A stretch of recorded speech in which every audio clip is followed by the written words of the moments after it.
Ladies and gentlemen, this is going to be a very, very interesting conversation. The tip of the spear, veritably, you have the who's who of corporate India trying to navigate this crisis that is upon us on the 29th day. So there is a cement player, there is a pharma company, there is a chemical company, as also there is hospitality, and of course, if all of us is there, how can wealth management be behind? So, ladies and gentlemen, let's start a very interesting discussion. I'll start with the commodity space, cement.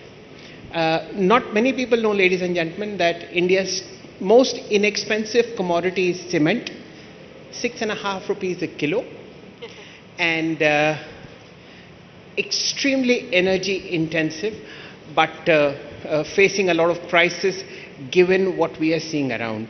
Mr. Singhania, how do you see this, this event that is unfolding upon us? Is this something of an opportunity for you or companies in your sector to somehow overcome this challenge and come out stronger?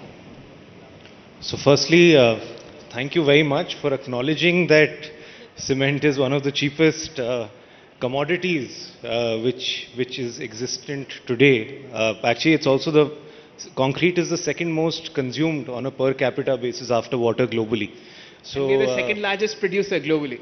So that's the second aspect. But coming to the implications, I feel we are energy intensive, and what we see with the impact on crude and gas, while we don't end up using crude or gas directly, is whenever there is an impact on any one sort of energy basket item, it does impact something else. So if you look at crude, we end up using petroleum coke, which is a byproduct of refining.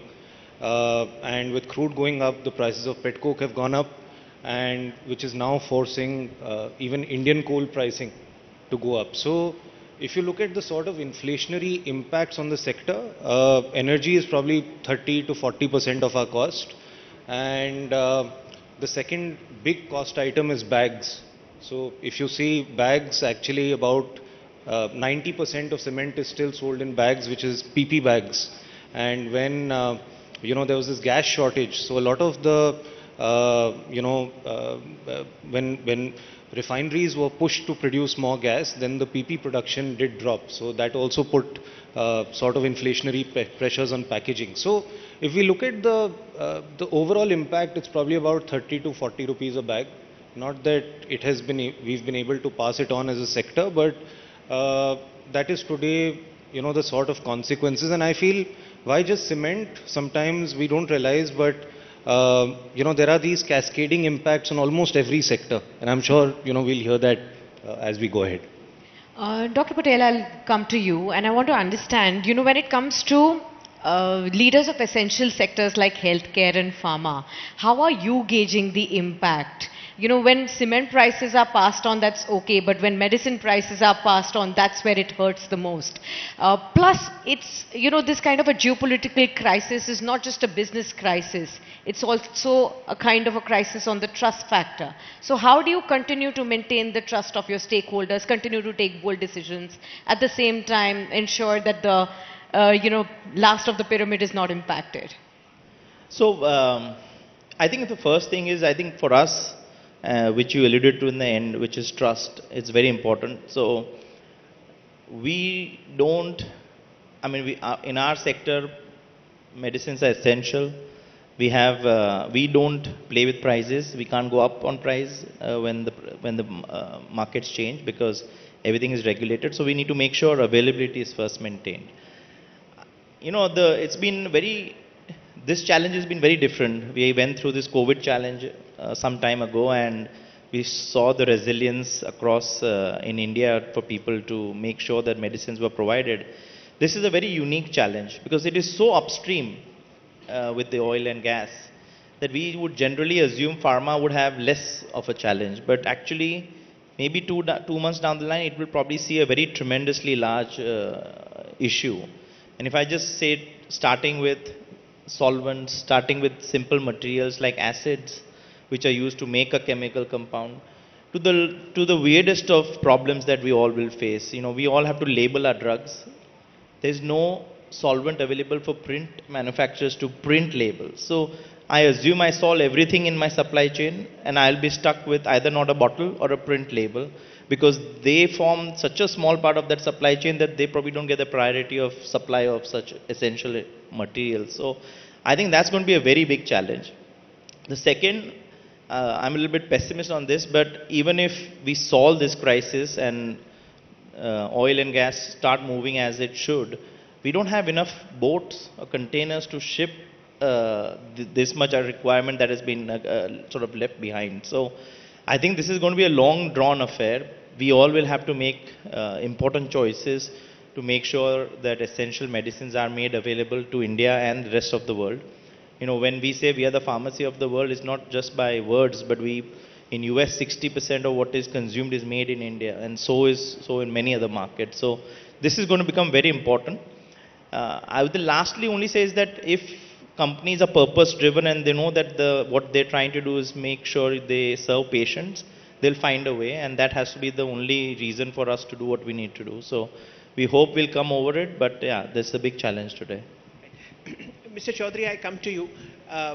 The specialty chemical space is not having a great time over the last 3 odd years or so. Supply chains were in a bit of an issue because of the Ukraine crisis.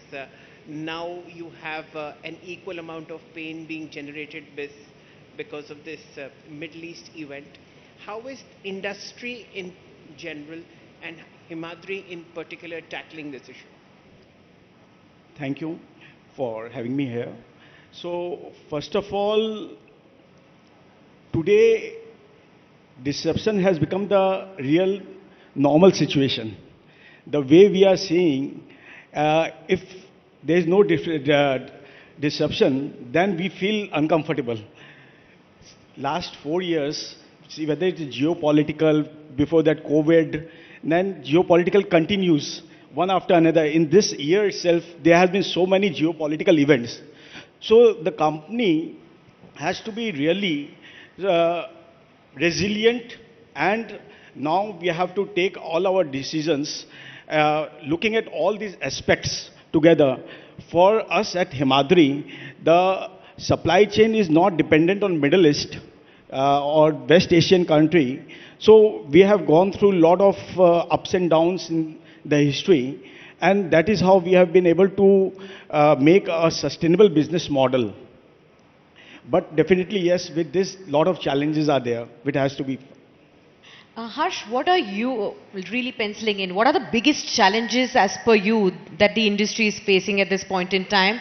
And do you think we are in the position of overcoming it, even if the war continues for some more time to come? Yeah, so we're into both the real estate and hotel and hospitality industries. Now, take hospitality, it's a very obvious one. You see a huge negative impact with the drop in tourist numbers. You see business conferences and large events getting cancelled because of all the disruption to flights in the Middle East. So you have seen that impact already. I'd say about 5% revenue impact in this last quarter.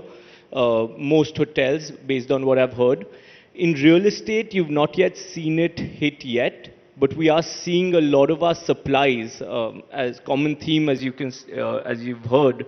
A lot of our supplies have already started getting delayed. A lot of vendors already calling in force majeures as a event, and saying that now our delivery timelines are getting delayed. And as a result, we're going to have that trickle-down effect across the board. So you'll see the impact on real estate a little bit later. On hospitality, we're seeing it already. The good thing is, in Indian hospitality, we're still largely reliant on domestic demand. And so this whole concept of Atmanirbharta, it's supporting the industry. It's making sure that you're not seeing too much of an impact yet. But over time, if this continues, you'll see that impact there as well. Harsh, we were hoping for a great discount at the bar today evening because of this crisis, but it doesn't seem to be happening. Be that as it may. No, in fact, you have to support us more at this time. Okay. We'll talk about it post 9 p.m. Uh, Mr. Bhagat, I come to you last because you manage everybody's wealth and therefore have a lot of insights into how this thing will eventually pan out. We've seen a crisis, almost a near crisis on stock values. How are you holding hands of ultra HNIs? What are you telling your top 20, 50, 100 clients whose wealth you manage on how to put this behind us? Thank you for having me here. I think let me start off by saying, I think if I just look back at the last 25 years, and this is a great example I like to give, I think adversity is always the best opportunity. I think every time we started business in, if you just go back 25 years, because we're in 2026, I think we had September 11th in 2001. I remember I was getting out of campus, I got laid off before I could start working somewhere. And in some ways, I think it does two or three things.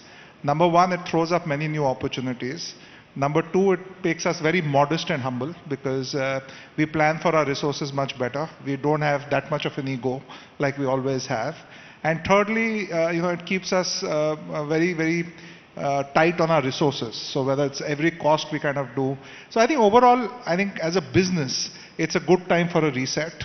There will be some challenges, but we'll all emerge out with some great business models over the next 12 to 24 months.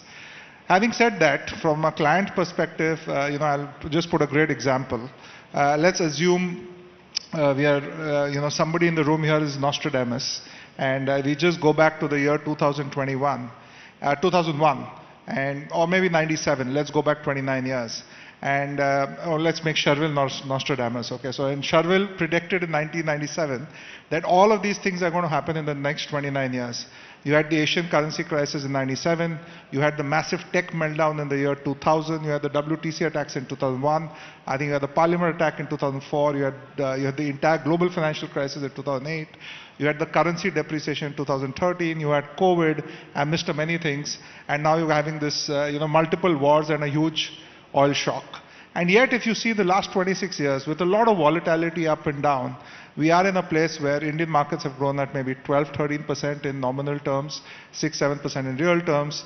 US has grown at 5-6% in nominal terms. So overall, I think this too will pass. And when we are sitting together in 2030, this will be another event in the last 30 years. Having said that, that doesn't mean we get excited and say that everything will pass and get into it in a big way tomorrow.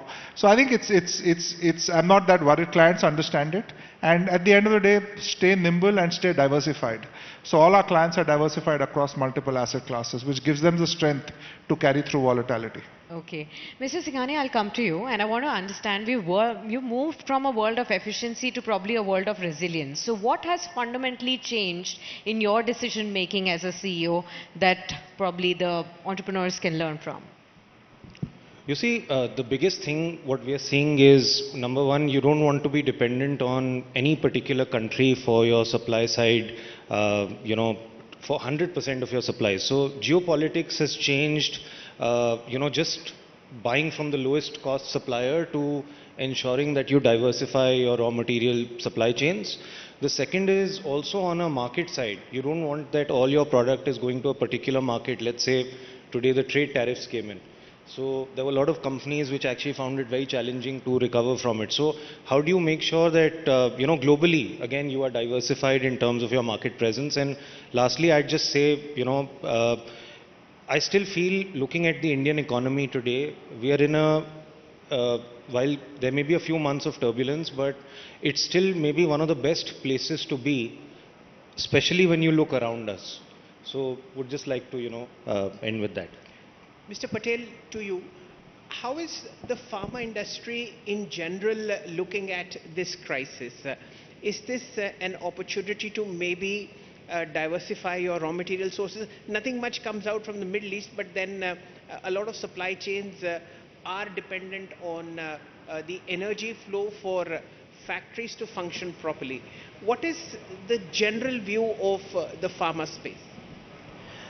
So as industry, we are definitely diversified. We have multiple facilities in multiple geographies. So One is on that part we have. The other part is, we are very careful on inventory and carrying inventory. So we anywhere from 60 to 90 days of starting material to almost 120 days of finished drug inventory is something that we carry. So I think we generally can sustain 2 months, 3 months, and that's what we have learned over COVID and before that.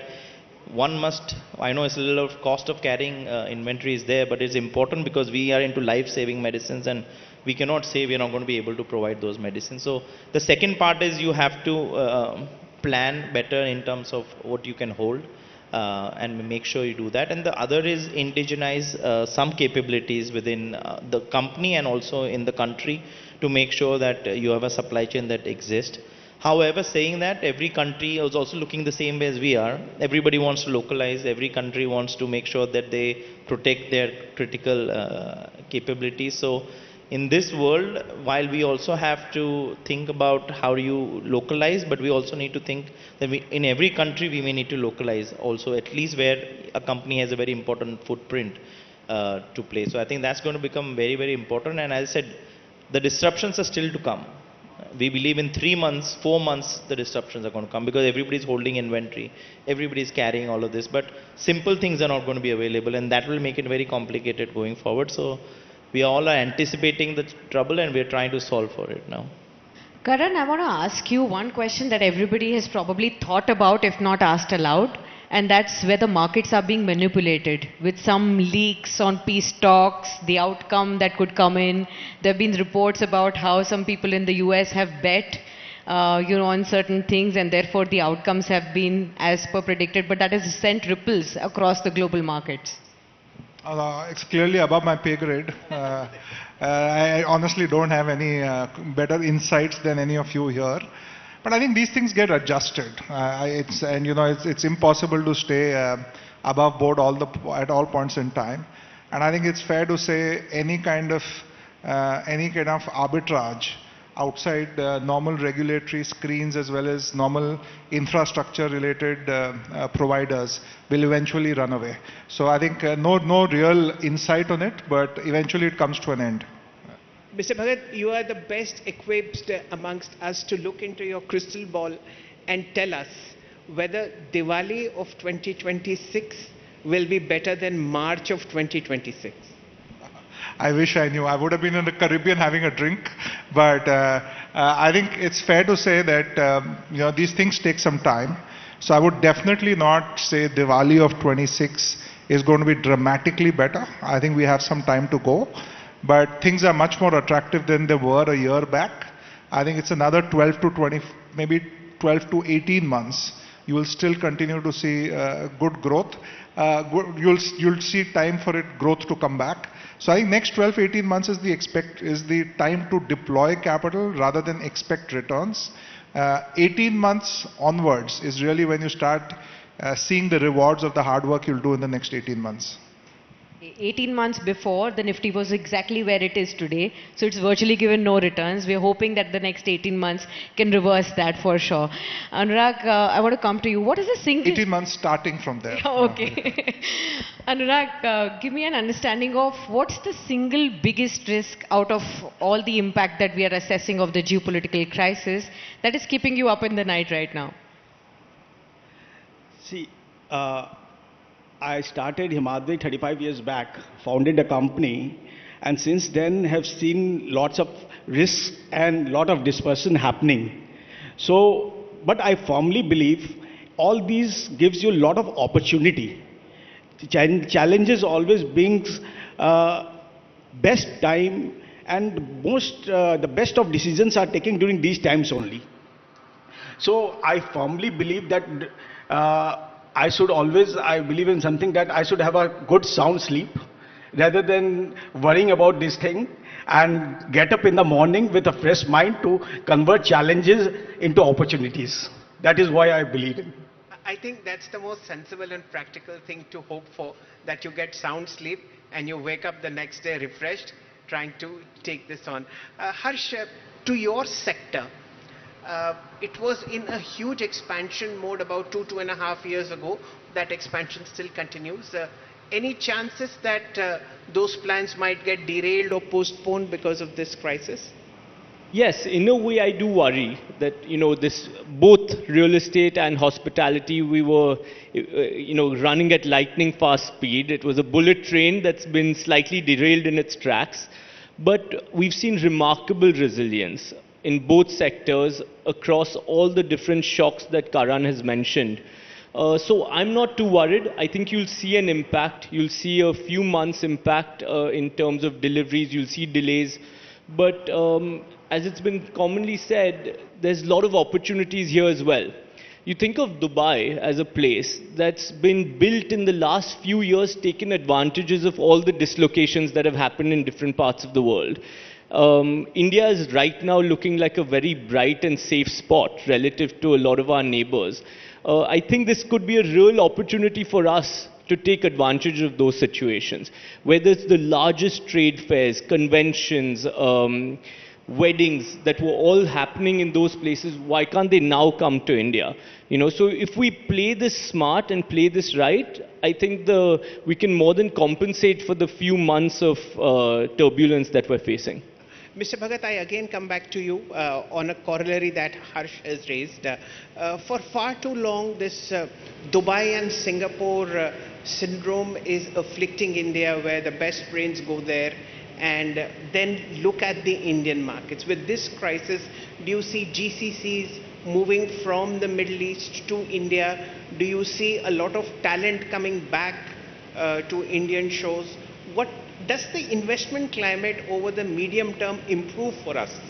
No, I think for sure there is going to be some benefits. I think people will, like maybe 3, 4, 5 years back, every family wanted to have one individual or one relative having a foot in Dubai or Singapore. It's fair to say everybody who's moved there will definitely now want 1 or 2 feet back in India. So I think that obviously has its own advantages, right from investment in real estate all the way to other related items. Okay, thank you so much. A warm round of applause, ladies and gentlemen. Time's up. But let me request Mr. Siddharth Basu Chatterjee, publisher of Business Today, to please come up and present a token of appreciation to all our panelists right here.